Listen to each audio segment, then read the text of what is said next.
Hey guys, it's Quickie Baby. I'm playing the Object 140. This is a tier 10 Russian medium tank, and it's probably one of my favorite tier 10 medium tanks in the game.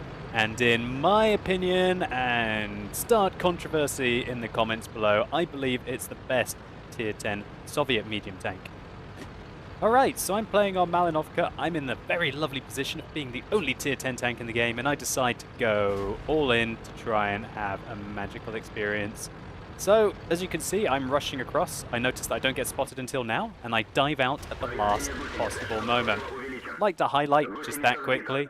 You can make your way along this ridgeline fairly easily, and then once you've got spotted, it's quite easy for you to duck down. And when you go down the bottom of the slope, you're only going to lose your track. So unless there are people who are rushing here, you should be okay and not take any damage. Now this position is quite strong in the current iteration of the patch, because what you can do is get down here and get fire support from your team. I'd like to just highlight that in 9.0 there will be a ridgeline up here, which will mean that you won't get fire support to here. So if the enemies do come on this ridgeline, you're going to have to hope that your people up on the hill give you fire support. And that in 9.0, with the map adjustments, and I suggest you check out my 9.0 map changes video if you want to find them out, keep in mind that this position will be nerfed heavily. But for now, this is currently probably the best position in the game for, well, the best position on this map for a medium tank that spawns on the east. If you can get here, you can just have monster games. It's so dominant. The key thing that you have to do here is worry about being shot at from above. Having Sixth Sense is a massive help here. As soon as I'm spotted, I know it's time to pull back. And all I really have to do is play fairly defensively and just spot for my team. Interestingly, people have gone along the west, which is unusual, which allows me to get some shots into the side of the enemy. And oh my word, look at all the people who have just been spotted at the west. That's quite unusual for a Malinovka encounter game. It's almost as if they're trying to play it like it's a regular Malinovka game. Now you're going to see just how devastating the DPM on the tier 10 Russian medium tanks are. This IS-3 is just being chewed up, and even though this gun is firing this quickly, look at the alpha damage on it. 320 alpha damage and more than enough penetration, aka 264, to be able to decimate tanks. We're just chewing up the whole of this tier 8 heavy tank, just like that. And that's where the tier 10 mediums do really excel. If I was in a tier 10 heavy outside of maybe, you know, the FB215B, or even to a lesser extent the T110E5, they've all got pretty poor DPM. And you really need to be in a medium tank to get that kind of DPM out. Since the tier 10 tank destroyers have been, for the majority, nerfed, apart from such tanks like the Object 263, I think that's the tier 10 Soviet tank destroyer with the rather interesting gun. I think it's 130mm with 550 alpha damage. But don't quote me on these things. But all of you constantly tell me, when are you going to get that tank? And soon, guys, soon. I'm getting my way through the SU-122-54, and I can't wait to get that Object 263, I think it is. So, interestingly, the enemy have literally allowed me to just have this location. I'm not even spotted right now, and I'm just shooting down on all of the enemies that are spotted on the west.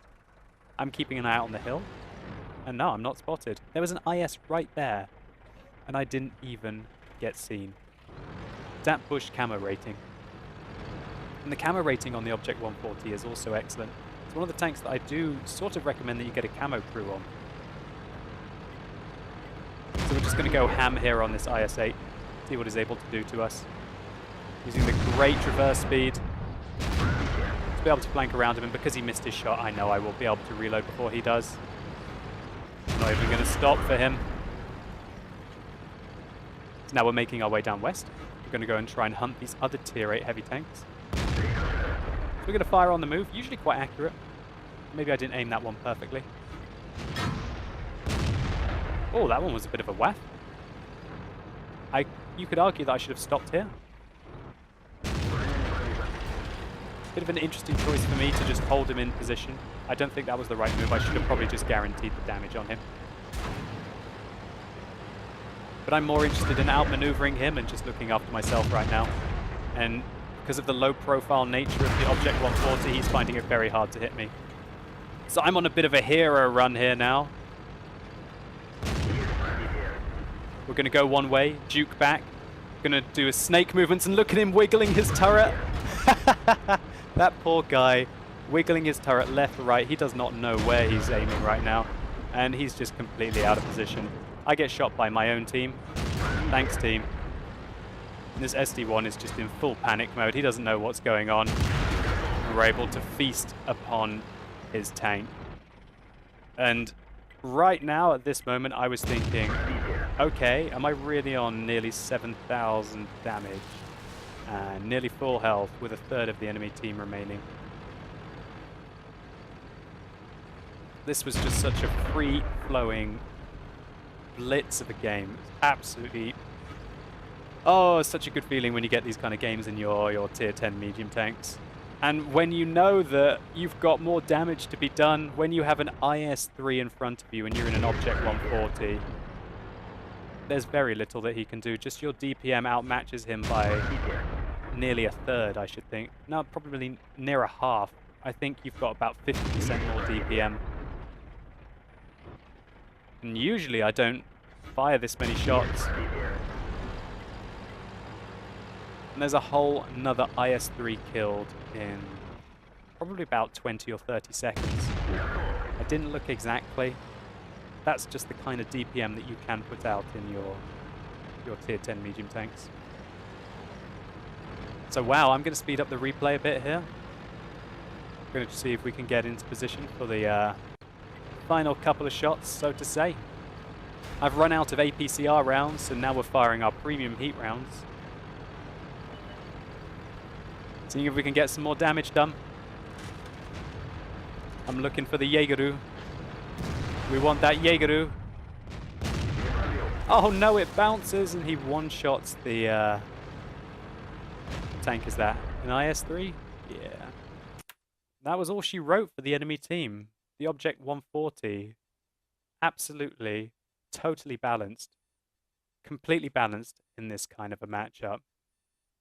I absolutely love this tank. It's got an extra degree of gun depression compared to the T-62A.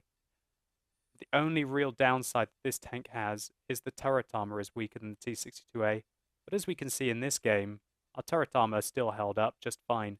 You could argue that I was getting shot at by tanks with maybe 200, 225 millimeters of penetration. The only thing that actually ended up doing damage to me was my own team. So let's just take a quick look at the post-game stats. So this was the most experience I've ever got in a tier 10 tank. I got 4,784 experience for our double. I've nearly got that much before in an M48 pattern, but this pipped it by just a little bit. So we got a Top Gun and a Sniper Medal. This replay is from 8.10, an archaic Sniper Medal there for you. And we managed to destroy 6 and damage 11. Now 8,400 damage would be special in any tier 10 tank. However, we were also able to get 4,300 spotting damage. And that's why we got nearly 1,600 base experience in a tier 10 tank. In fact, the only damage that we took looks like it was from this VK4502P. It did 454 damage to us. It was simply amazing also to get 142,000 credits in a tier 10 game, and it shows you what aggressive play to some forward positions in your medium tanks can pull off. Now don't get me wrong here, there was nothing super special about this gameplay. I simply used my awareness of the map, knowing the enemy's capabilities, timed aggression knowing when I would be okay, and the fact that the Object 140 is an absolute beast of a tank to clock up a huge game. Now the aggressive position that I took could have backfired, and I could have turned almost like, you know, a certain middly kind of game into a very quick demise. Let's say, for example, that AMX 5120 was above me on that ridgeline, and he just decided that he wanted to dig me out of the position I was in, which is actually very viable. Digging people out of that position on Malinovka is sometimes a good idea if you think that you can get the better of the engagement. I could have easily been reduced to basically no health, and then one of the other tanks could have YOLO'd down and take me out as well. And that's because it's kind of a high-risk, high-reward kind of gameplay. sometimes it's quite fun to play like that. A lot of you always ask me, well, how do you have those massive games? And I'm not talking about it from my perspective here, but I've watched a lot of replays from you guys.